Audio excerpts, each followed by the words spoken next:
A multi-million-dollar project promises to be a win-win for the community. There will be new jobs and a boost to the economy. As Katie Tursek learned, it will also have affordable new homes as well.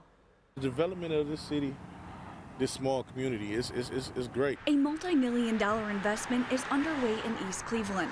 Longtime resident Demario Peterson eager to see how it will pan out. It'll bring more people here, and then business will bring more money here, it'll build our economy up, and that's what we need. This building on Euclid Avenue used to be owned by the county. Now in the hands of a developer, it's being turned into a destination where small businesses can thrive. We anticipate a number of small businesses locating there, bringing a lot of jobs to the community with probably some retail options. Jennifer Wintner is the attorney representing the Olympia Foundation and Genesis Group that purchased the building. Their ultimate goal is to have high-rise apartments go up on this property.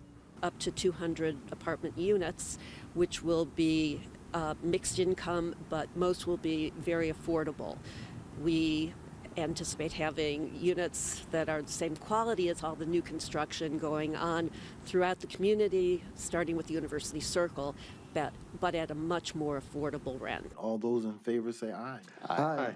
And Cuyahoga County Council unanimously voted yes on the project. Cheryl Stevens represents Cuyahoga County Council District 10.